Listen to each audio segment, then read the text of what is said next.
Rimuru, the hero copycat by RimuruEdward6. Izuku Pav. I saw Rimuru walking up to me.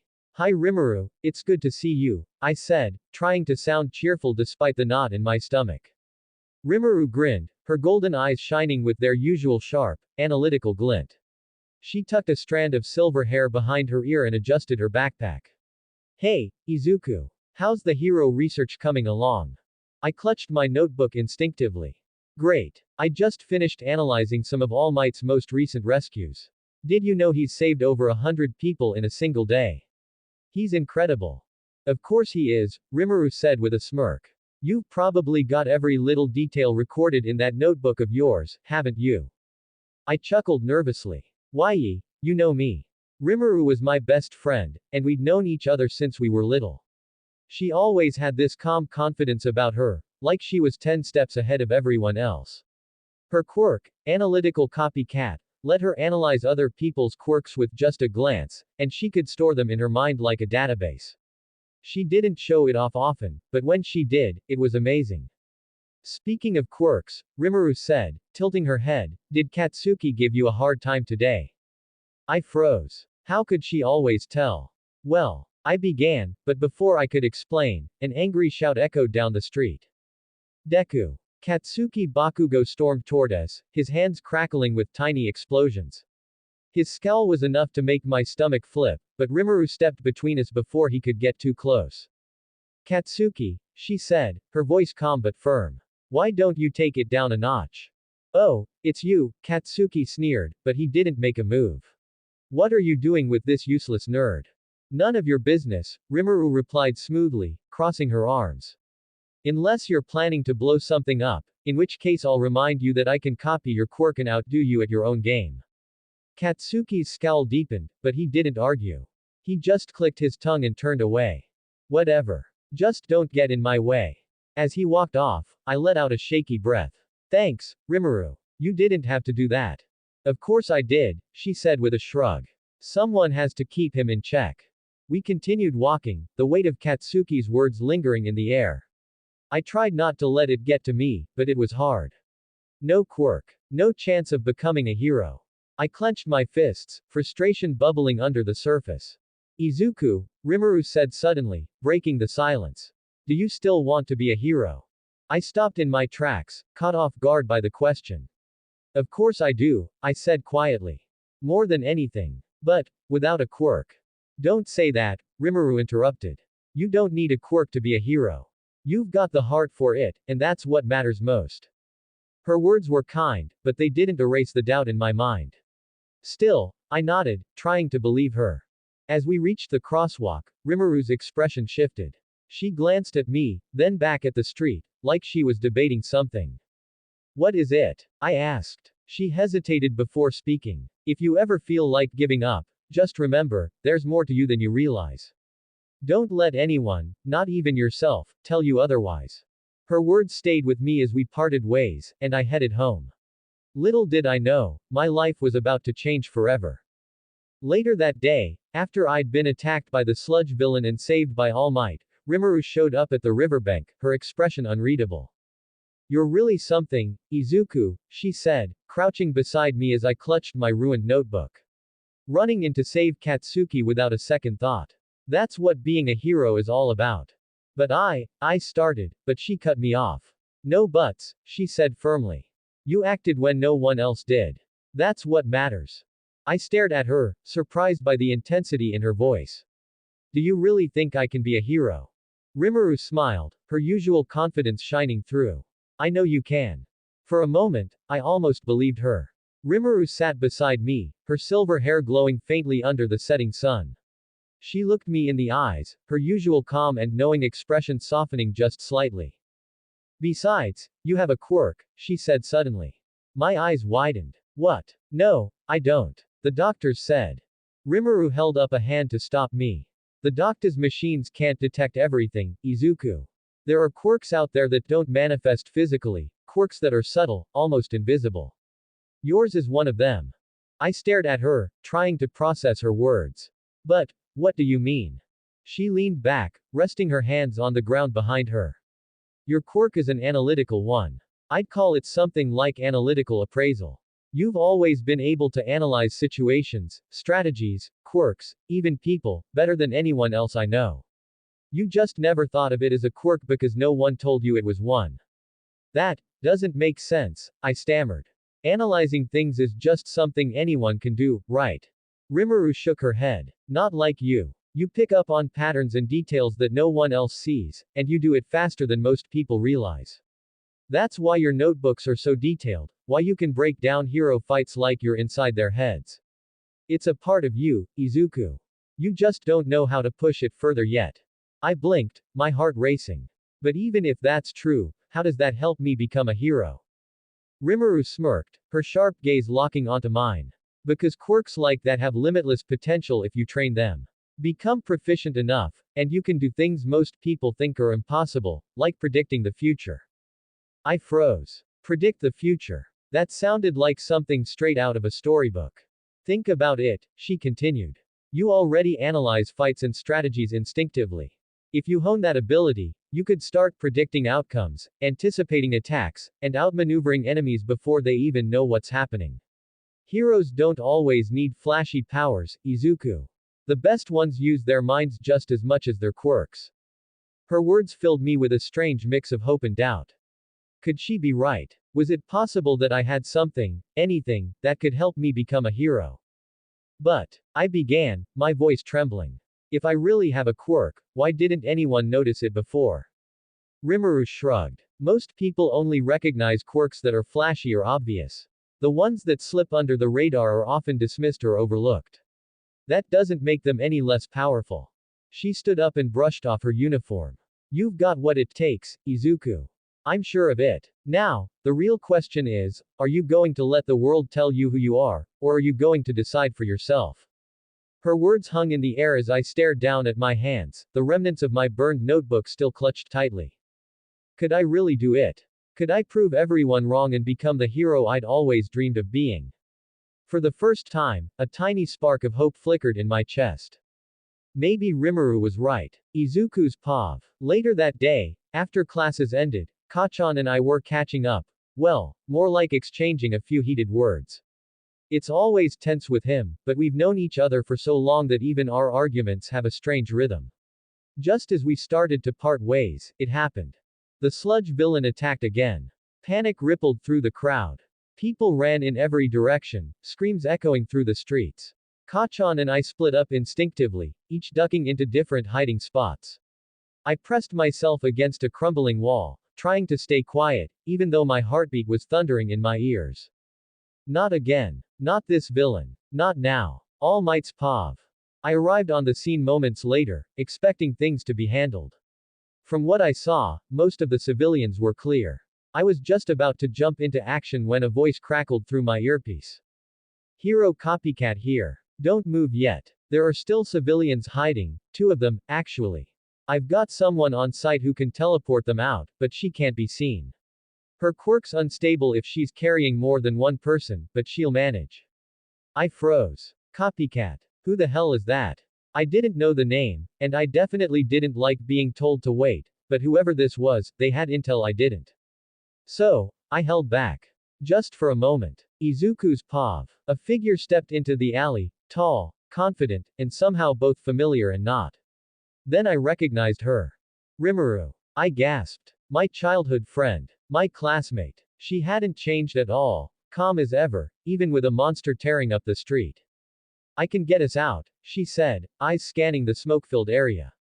But we have to go now. No. I shouted before I even thought about it. Kachan's still out there, I'm not leaving him. Izuku. I ran. I didn't even think about it. I just ran to him. Kachan was still trapped, eyes narrowed as he tried to blast the villain away. He didn't see me coming, and he sure didn't expect Rimuru to follow and grab both of us at the last second. Hold on, she muttered. And just like that, everything warped. Colors bent. Gravity tilted. Then came the cold flash of her teleportation. We were gone. All Might's POV. Copycat here, the voice said again. Perimeter's clear. Go do your job. That was all I needed to hear. I clenched my fists, rose above the chaos, and shouted, I am here. Then I did what I was born to do. Izuku Pav. The next day, Rimuru and I sat under the shade of a tree during lunch break. My mind was still spinning from everything she'd told me yesterday about my supposed quirk. I'd spent half the night flipping through my notebooks, trying to see if there was some truth to her claims. The idea that I had a quirk all along, it didn't seem real. Rimuru, on the other hand, seemed completely unbothered as she bit into her sandwich. She caught my nervous glance and smirked. Still thinking about it, huh? She asked, her tone teasing.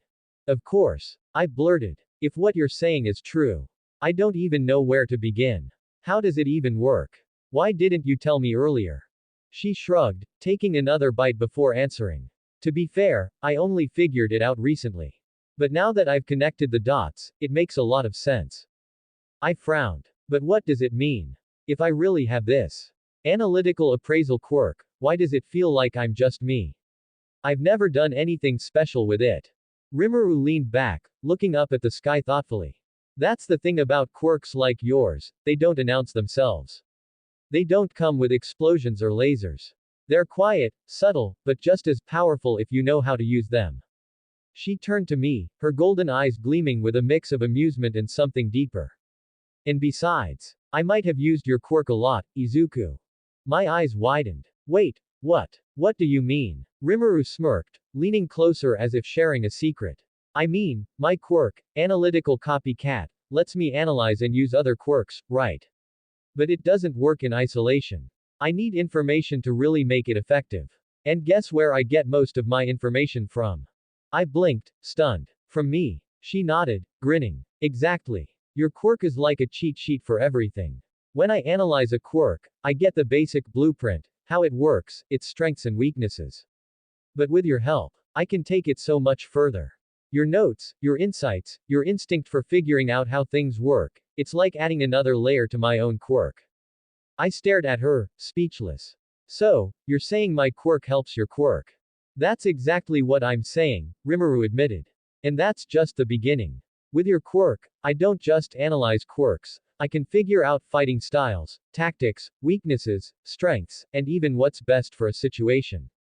You're like a walking strategy guide. Her words were overwhelming. I didn't know whether to feel flattered or confused. But, how does that make me a hero? If it's only useful for other people. Who said it's only useful for other people? Rimuru interrupted, her tone serious. You're not seeing the big picture, Izuku. Your quirk isn't about throwing punches or blasting villains. It's about seeing what no one else sees, knowing what no one else knows. That's a power most heroes would kill for. I looked down at my hands, her words sinking in. Could she really be right? Could this strange, invisible quirk of mine be something that could make me more than just quirkless? Rimuru leaned back against the tree, her voice softer now. Look, I get it. You've spent your whole life being told you can't be a hero. But the truth is, you've already been one in so many ways. You just haven't realized it yet. I clenched my fists, determination starting to build in my chest. If what Rimuru said was true, then maybe, just maybe, there was a path forward for me after all. What do I do now? I asked, my voice trembling with a mix of fear and hope. Rimuru smiled, her expression warm but calculating. First, you trust yourself. And second, you start training that incredible brain of yours.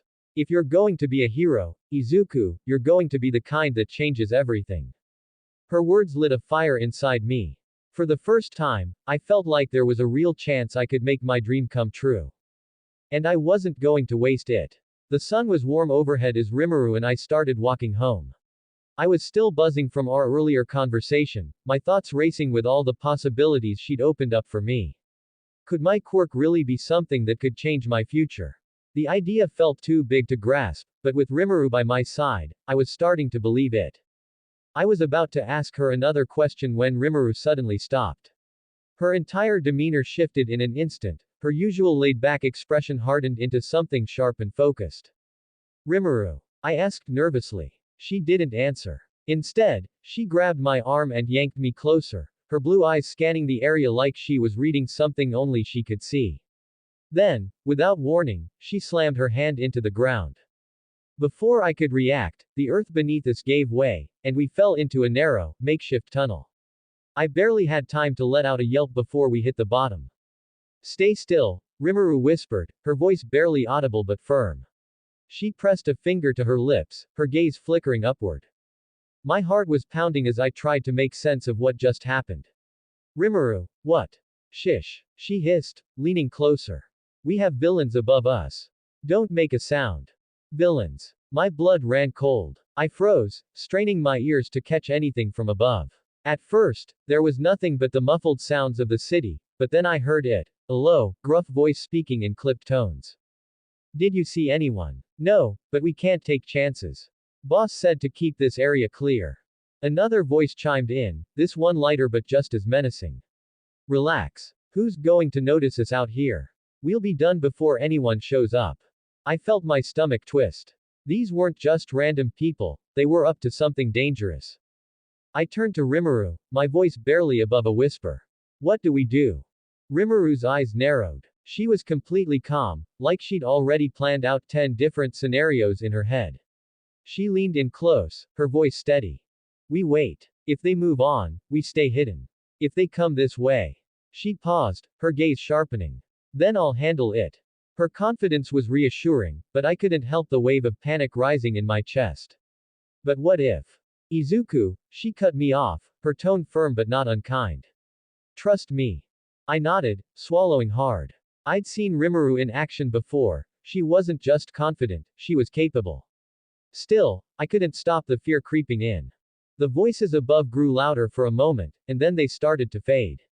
I held my breath, waiting for Rimuru to signal that it was safe. Finally, after what felt like an eternity, she exhaled softly and looked at me. They're moving away. Let's give it a minute before we surface. I nodded, my heart still racing. As we waited, I couldn't help but marvel at how quickly Rimuru had reacted. She didn't just have a plan, she'd executed it flawlessly, creating this hiding spot in seconds. When she finally deemed it safe, Rimuru climbed out of the hole first, scanning the area before helping me up. The street looked normal, but there was an unsettling tension in the air. What were they doing here? I asked, my voice shaky. Rimuru's expression darkened. Nothing good. They mentioned a boss, which means this isn't random. She turned to me, her gaze serious. You okay? I nodded, even though my legs were still a little wobbly. Yeah, thanks for, saving me. She smirked, her usual confidence returning. What are friends for?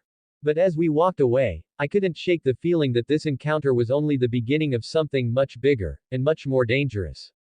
Izuku Pav. As we walked away from the spot where we had hidden, my mind was still racing.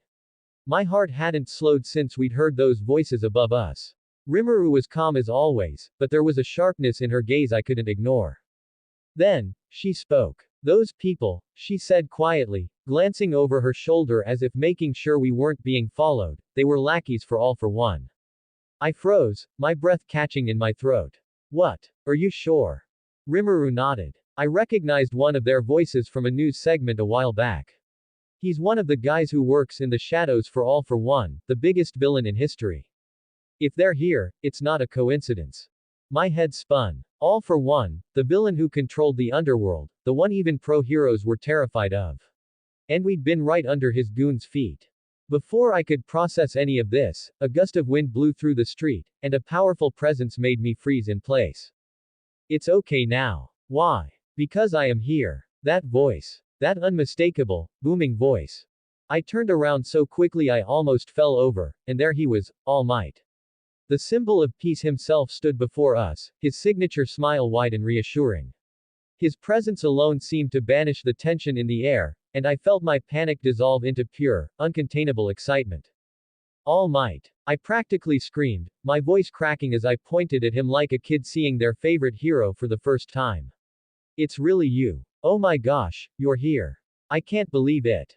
Rimuru raised an eyebrow, clearly unimpressed by my outburst, but I didn't care. This was All Might. He chuckled, striking one of his iconic poses. Yes, young man, it is I. Now, tell me, are you two all right? I noticed a disturbance in this area. Rimuru stepped forward, her calm demeanor returning. We're fine, thanks to some quick thinking. All Might looked at her, then back at me. Quick thinking, huh? I like to hear that. It's always good to see young people stepping up. I could barely speak. My mind was a whirlwind of thoughts, questions, and pure hero worship. All Might, I've studied all your fights. Your Detroit Smash, your Texas Smash, your. All right, Rimuru cut in, placing a hand on my shoulder and pulling me back gently. Fanboy later. We need to figure out what's going on here. All Might tilted his head, his expression softening. What exactly happened here? You look shaken. Rimuru hesitated, glancing at me for a moment before speaking. We overheard some people talking. Villains. They mentioned clearing the area and working for someone they called their boss. All Might's smile faltered, just for a second, before he recovered. I see. And did you recognize any of them? Rimuru nodded slowly. One of them works for All for One. I recognized his voice. The air grew heavy. Even All Might's larger-than-life presence couldn't fully mask the seriousness of the situation. All for One, he muttered, his voice low. That's troubling news. I clenched my fists, my fanboy excitement giving way to a mix of fear and determination. Just being near All Might made me feel braver, like I could face anything. Is there anything we can do to help? I asked, my voice trembling but sincere. All Might looked at me, his eyes kind but firm. You've done plenty already by staying safe and sharing this information. Leave the rest to the pros. Rimuru's gaze flicked to him, unreadable as always, but she didn't argue. As All Might prepared to leave, he turned back to us, his smile returning. You two have potential. Keep your wits about you, and never stop striving for the best version of yourselves. The world needs more young people like you. With that, he leapt into the air, vanishing in a gust of wind. I stood there, staring at the spot where he'd been, my heart pounding in my chest. I can't believe it. All Might, talk to us. Rimuru smirked, giving me a light shove. Don't faint on me, fanboy. We've got bigger things to worry about. But even as her words grounded me, I couldn't shake the memory of All Might's presence. For the first time in my life, I felt like I wasn't just some quirkless nobody. I felt like I was part of something bigger. All Might Pav. The wind rushed past me as I leapt between rooftops, putting distance between myself and the sight of the disturbance. I glanced over my shoulder, my mind still replaying the encounter with those two kids. They were lucky, no doubt about it. If what the girl said was true, if the villains they overheard were connected to him, then their quick thinking may have saved their lives. But something about the situation nagged at me. The boy had been easy to read, wide-eyed and trembling with a mix of fear and excitement. His admiration for me was obvious, almost overwhelming. He reminded me of the countless young fans I'd encountered over the years, but there was something more to him. He'd asked if he could help. His voice had wavered, but his resolve was genuine. It wasn't just the admiration of a fanboy, it was the determination of someone who wanted to act. Someone who wanted to make a difference. There's a fire in that one, I thought with a small smile. Quirk or not, he's got the spirit of a hero.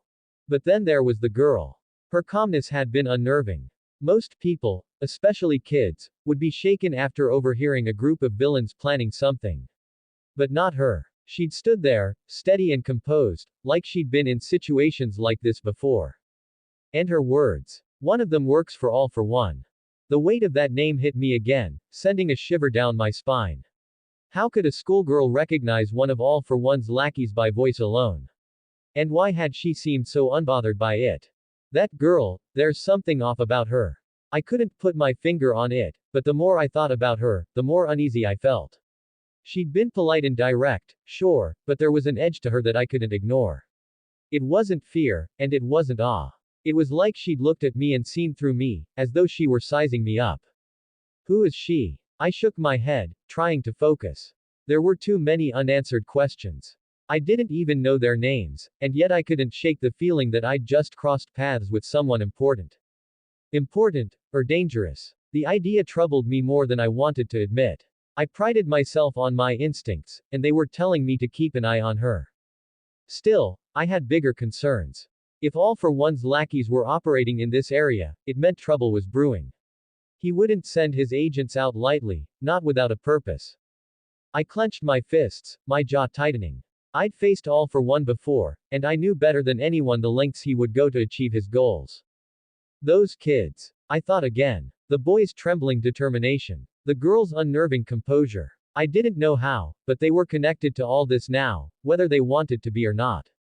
Landing on a rooftop, I let out a heavy breath. My time is the symbol of peace ticking down for the day. I'll need to keep an eye on this, I muttered to myself. And on those too. With one last look toward the city below, I turned and made my way back to my base. Something told me that this was just the beginning. After returning to my temporary base, I immediately contacted headquarters. The encounter with those two kids, and the mention of All for One's lackeys, was too concerning to ignore. The secure line buzzed faintly before connecting. A familiar voice greeted me. All Might, this is Sukauchi. What's the situation?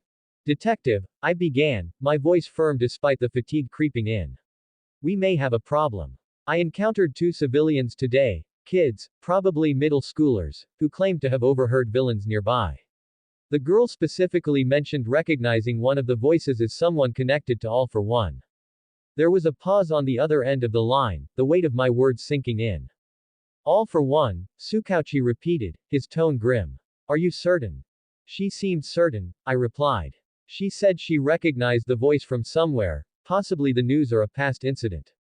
And you trust her assessment? I hesitated. I trust that she believes what she said. But there's something unusual about her. How so? She was calm. Too calm for someone who had just overheard a group of villains, especially ones tied to All for One. Most people would be shaken, but she acted like it was just another day. It's not normal, especially for someone her age. And the boy. He was different, I said, a small smile creeping into my voice despite the situation. Nervous, excited. A huge fan of heroes, clearly. He reminded me of why I became a hero in the first place. The kind of kid who'd jump at the chance to help, even if he's scared. But the girl gives you a bad feeling, Sukauchi said, cutting to the heart of my concern. I sighed. Yes. I can't explain it, but something about her feels off. Like she's hiding something. I don't even know their names, but I can't shake the feeling that she's connected to this somehow. Whether that's good or bad, I don't know yet. Sukauchi was quiet for a moment, and I could picture him leaning back in his chair, processing everything. I'll run a check on recent activity in that area, he finally said. If All for One's lackeys are moving, we need to know why. And as for the kids, keep an eye out. If you cross paths with them again, try to learn more. I will, I promised. And All Might, Sukauchi added, his voice serious, be careful. If All for One really is stirring, this could be bigger than we realize. I nodded, even though he couldn't see me. I understand. I'll stay vigilant. After the call ended, I leaned back in my chair, the unease from earlier still gnawing at me. Who are those kids? And why do I feel like I've just stepped into something much bigger than I expected? With a deep breath, I pushed the thoughts aside. There would be time for answers later. For now, all I could do was prepare for whatever was coming next.